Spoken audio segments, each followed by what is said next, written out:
inta la dilay haddana la gubay kuwa oo biyo kor lagu shubay loo sheegay hadda shabaabka xagga jirana dadkeenu baa u badan oo dabka la saara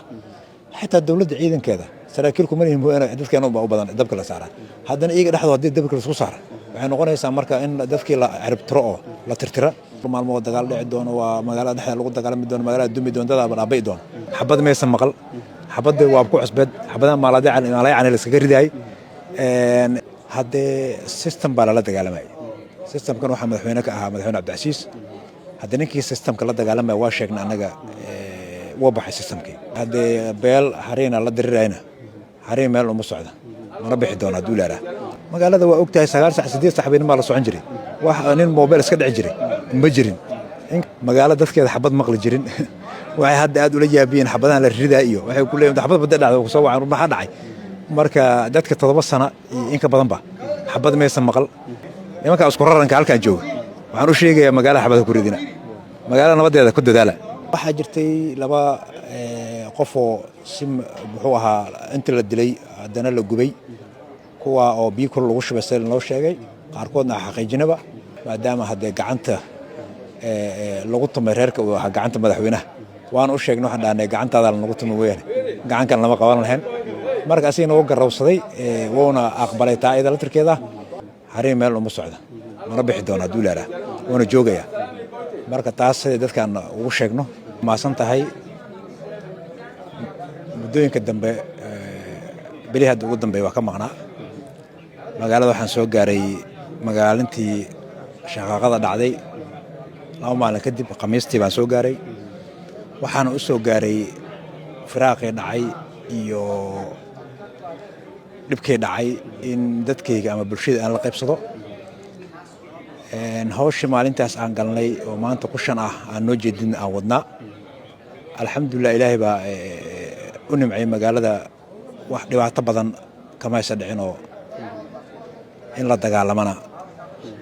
oo magaalada lagu dhex dagaalamo dhibaato badan timaado intaasba dad baa rabay kama aysan noqon madaxweynihii hore dowladda koonfur galbeed Soomaaliya Cabdicasiis asagana uu maasan yahay maadaama uu la fahmay in wax dagaal ka dhicin magaalada dhigna ku daadana burburna soo gaarin sidaasna ay ciidankii ay ku baxeen ciidankana meel aan magaalada ka fogeyn oo 30 kilomitir jartay deegaanka Awdin la joogan kuwa kalena geeska magaalada jooghoona gudaha ku jiraan intiiba maxay ahayd in waa isku soo aruurinay waxaan la kulanay markaan nimid aniga iyo wasiir Cabdiraxmaan Sate iyo team kale markaan nimid waxaan la kulanay dhalinyaradii waxaan la kulanay odayaashii waxaan la kulanay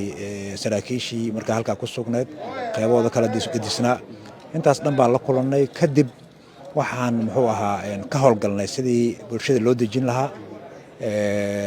xaafada inta badan waan tagnay si dadka u dejinno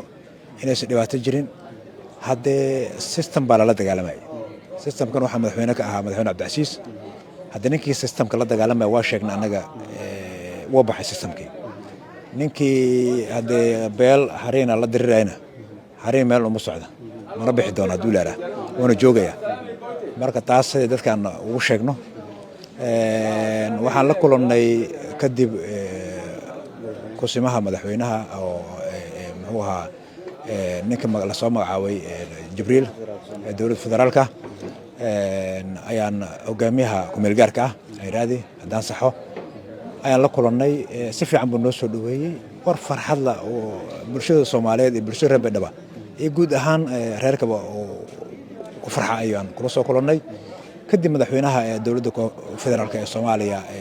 Professor Xasan Sheekh Maxamuud baa la kulannay soo dhaweyn iyo in badan baan ka wada hadalnay heshiis baa jiray oo beesha iyo la gashay madaxweynaha maadaama hadee gacanta lagu tumay reerka oo gacanta madaxweynaha waan u sheegnay waxaan dhaanay gacantaada lagu tumay weeyaan gacankan lama qaban lahayn marka asina uu garawsaday woona aqbalay taayada la tirkeeda kadibna in ciidankii sidii dib loogu soo celin lahaa kuwa maqan inta ku badan wayba joogan kuwa kale waxa ku maqan in la soo celiyo in muxuu ahaa ciidankii sidii loo habeyn lahaa saraakiishii iyo xaalkeeda waxa ugu weyn waxay horta in uu cafin uu fidiyay saraakiishii qaybtood hadda Beedhaba ku sugan qaybna xagga aaday sababtoo wixii Beedhaba ku sugan iyo waxay xagga aad ku siba ahayn kuwa Beedhaba ku sugan siyaasiyiin muglah bay dabada la galeen anaga madaxweynaha u sheegno waxaan dhahnay dadkaasna siyaasiyintooda waa annaga dabadana la soo galayaan kadibna adeeb dawada kusii galayaan muxuu ahaa oo madaxweynihii dowladda federaalka ah si fiican buu inoola hadlay wuxuu noo sheegay asigii xariin inaysan dagaalsanayn wuxuu noo sheegay in siyaasad lasu qabtay asigii madaxweyne cabdicasiis kadibna waxay dhaceen uu ka garowsaday dhibaatadii dhacday waxaa jirtay laba qof oo si muxuu ahaa inta la dilay haddana la gubay kuwa oo biyo kor lagu shubay sida loo sheegay qaarkoodna xaqiijinaba kuwaana dad kambani u shaqeyna ahayn dad oo ciidan uma wahaynba oo dowladda koonfurka ciidanka markaa joogay madaxweynaha difaacay ma ahayn marka magaalada si nabada lagu kala wareegay alxamdulilah annaga tan aan ka cabsanayn waxay ahayd dhowr maalmood dagaal dhici doono waa magaalada dhexdeeda lagu dagaalami doono magaalada dumi doon dadaaba dhaabai doono intii maysan noqon ilaahay baa sakiray rag badanoo maxay ahayd in nala gartana way ku maysiin madaxweynaha ugu horeeyey saraakiisha haddaba awdin ku maqan oona la fahmay waxaas dhibaatada haddii ay dhacdo ay dhibaato badan imaanayso waayo waxa xagga ka soo socday iyo waxa inta joogaba waa un guud ahaan anaga tan aan ka fikirina taas ahayd ehel baa lahaa in laysku dhammaada waayo haddii runta laga hadla hadda shabaabka xagga jirana dadkeenu baa u badan oo dabka la saaraa xitaa dowladda ciidankeeda saraakiil kuma lihin dadkeenu baa u badan dabka la saaraa haddana iyaga dhexdooda haddii dabka laisku saara waxay noqonaysaa marka in dadkii la ciribtiro oo la tirtira waxaan ka cararayna taas ahayd ilaah baa noogu guuleeyey waana intii ka qayb qaadatana way ku mahadsan yihiin waana uga mahad celinaynaa waxyaabaha kale oo madaxweynaha aan inta badan kala hadalnay bay ka mid ahayd waxaa jirtay ciidanka jooga magaalada duleedkeeda hub ay haysteen hubkana qaarna haddee dowlad baa lah wixii dowlad baa lah wixii cabdicasiis lahaa iyo wixii xariin lahaaba xariin baa lah aydan taasna waa isla garanay madaxweynaha wuuna sheegay afkiisa ku sheegay iyadoo la wada fadhiyo wuu yidhi wixii annaga maxay ahayd dowladda lahayd baa idinka rabnaa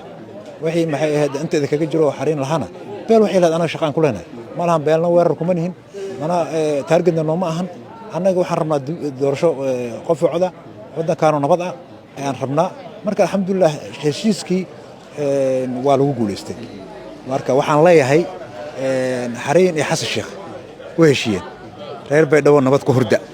annagu haddii ciddi lana dirto baa sheegayna mooyaane qof aan haddii nala dirin mama sheegi karo qofkii kale haddii nala dir asaaba sheegan doona laakiin halkaana weerar kuma soo ahan iyagana looma socdo nabaday noqon doontaa baydhabo nabad ah oo ehelkeena baa jooga carruurteena joogta annaga meel uma socon dadka hadda qofkii ehelkiisa ka watay carruurtiisa watay oo raba inuu baydhabo dumiina asiga yeelkadeeda qofkii la jeclo ku jirta oo deegaanka iska naxay ma duminaay wuxuu dhisi kara unbuu dhisayaa marka islaaxana waa shay qaali ah in naf la badbaadiyo rasuulkeena uu ka hadlay diinteenna ilaahayna uu ka hadlay marka intaasna aaday muhiim u tahay magaalada horta magaalo amni ah adigu aad ogeed magaalo lagama sheekeynayo magaalo dadkeeda xabad maqli jirin waxay hadda aad ula yaabiyeen xabadahan la ridaa iyo waxay ku leeyihiin xabad badda dhacday kusoo wacan maxaa dhacay marka dadka 7 sano iyo in ka badan ba xabad maysan maqal xabadda waa ku cusbad xabadahan maalay la iskaga ridaay iyo dad waxaa yimid horta isku rarankan waxaan leeyahay madaxweyne cabdicasiis magaalada xabad ku maridin nimanka isku raranka halkan jooga waxaan u sheegayaa magaalada xabad ku ridina magaalada nabadeeda ku dadaala waayo hadda nuuxnuuxdii waxa socda aan u jeedno magaalada in badan isheesaysikooda isqabqabsikooda ayaa meesha magaalada yaal shakiga badan muuqdana taasay ka mid tahay marka waxaan leenahay magaaladan ayaan xabad lagu ridin ciidankii hore u baxayna inay ku ridaan waa ka diidnay idinkana idinka ogolaan mayno waxaan leenahay maxay ahayd magaalada nabaddii aad ku timaadeen nabaddii kala dambeynta hal ilaasho magaalada waa ogtahay 9 sac 8 sac habeenimo la socon jiray